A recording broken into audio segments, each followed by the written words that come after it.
El sueño de muchas personas es llegar a comprar su vivienda propia. Sin embargo, el mayor obstáculo es cuándo y cómo hacerlo. Pues bien, muchos factores influyen, pero el más representativo es sin duda la situación económica, no solo personal, sino a un nivel macroeconómico. Dentro de este orden de ideas y considerando el escenario actual, ¿es viable que nos embarquemos en la compra de un inmueble? Según la Asociación Nacional de Agentes Inmobiliarios, la venta de viviendas ha caído 19,9% desde octubre del 2021, y muchos economistas advierten que es un panorama inquietantemente similar a la advertencia del 2005, en la cual se preveía el estallido de la burbuja inmobiliaria del 2008 que conocemos como la Gran Recesión.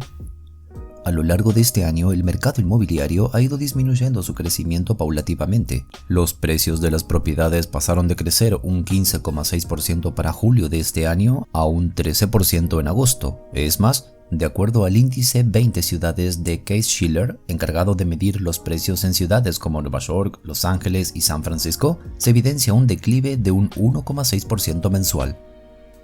Aunque el precio promedio de la venta de viviendas alcanzó un récord histórico durante el primer trimestre del 2022, se espera que caiga en un 8% para el próximo año, como consecuencia de la constante subida de las tasas de interés. Habiendo dicho esto, lo primero que debemos entender es ¿por qué las tasas de interés están subiendo tanto? La Reserva Federal de Estados Unidos, mejor conocida por sus siglas en inglés Fed, ha estado batallando contra la inflación más alta en décadas que azota al país norteamericano, viéndose obligada a intervenir con fuertes medidas, dentro de las que destacan los incrementos en las tasas de interés. Desde marzo, el presidente de la Reserva Federal de Estados Unidos, Jerome Powell, ha anunciado 5 incrementos en las tasas de interés, pasando del 0,25% al 3% en septiembre de este año, el aumento más agresivo desde 1980.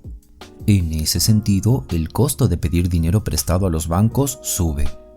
Si bien el objetivo principal de las subidas de las tasas es enfriar el mercado inmobiliario que no ha dejado de crecer en los últimos años y que, para dar un poco de contexto, ya venía lidiando con una escasez de propiedades desde antes de la pandemia, el problema de esto radica en que todo se vuelve mucho más costoso para el consumidor promedio y resulta frustrante porque la inflación ya es responsable del aumento de los precios y ahora deben lidiar con aumentos adicionales en otros ámbitos.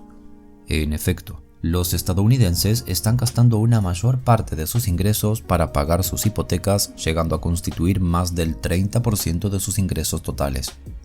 Para septiembre, la tasa promedio de 6,29% en una hipoteca fija a 30 años significa que se incrementó el costo mensual para los propietarios de una vivienda sumado a todos los otros costos que debe asumir. Para este punto, vale la pena mencionar que, aunque la corrección del mercado inmobiliario se hizo con la idea de ayudar a bajar la inflación, muchos expertos están preocupados de que la abrupta desaceleración pueda conducir en última instancia a una recesión, llegando a mencionar el colapso inmobiliario. No obstante, ¿realmente sí nos enfrentamos a un colapso total del mercado de bienes raíces? Si bien el decrecimiento del mercado inmobiliario repercute en el desempeño de otras industrias, debemos comenzar diciendo que hay una diferencia entre el colapso del mercado inmobiliario y una desaceleración de las ventas de viviendas. La realidad es que para que podamos hablar de un colapso, es necesario que tanto la oferta como la demanda se desplomen.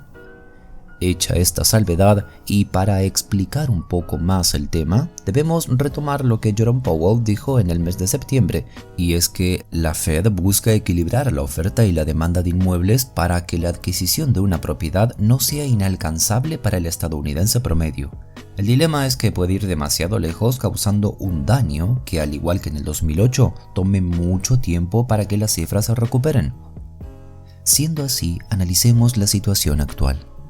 Por un lado, la fuerte subida de tasas y los precios récord en materias de propiedades que se alcanzaron en el primer trimestre de este año ha ocasionado que muchas personas aplacen sus planes de compra de bienes raíces, es decir, la demanda sin duda ha disminuido. En cambio, por el lado de la oferta, aunque los precios sí han disminuido, la verdad es que, como ya lo mencionamos gracias a la pandemia, estos ya habían alcanzado niveles históricos y aún no hay mucha diferencia. por lo que necesitaríamos muchos más meses de caídas en los precios de las viviendas. Sumado a esto, debemos considerar que las viviendas existentes son aún muy escasas. De hecho, las existentes nos ayudarían a suplir la demanda por los próximos 3 meses nada más. Considerando esta coyuntura, podemos decir que no, el mercado inmobiliario no está colapsado, por lo menos no aún. Pero mantente alerta, esto no significa que en un futuro cercano no vaya a colapsar. Es más, los economistas de Fannie Mae creen que el mercado inmobiliario llevará a la economía a una recesión en 2023. Debemos monitorear con sumo cuidado la posibilidad de que la economía entre en una recesión, ya que tiene muchas consecuencias financieras, desde pérdidas de puestos de trabajo hasta la contracción de toda la economía, y en ese momento ya estaríamos presenciando el colapso del mercado inmobiliario. Lo cierto es que de acuerdo a Google Trends, las búsquedas en Estados Unidos de desplome del mercado inmobiliario crecieron un 284% en septiembre, debido a la incertidumbre que generan las cifras actuales. A modo de conclusión, se considera que ahora no es viable adquirir una vivienda o propiedad, siendo que un pago de hipoteca de $1,698 ahora es de $2,559 cada mes, y todos sabemos las implicaciones que tiene la economía de Estados Unidos en el resto del mundo. Es mejor seguir reuniendo capital y esperar a que el mundo esté en un mejor momento.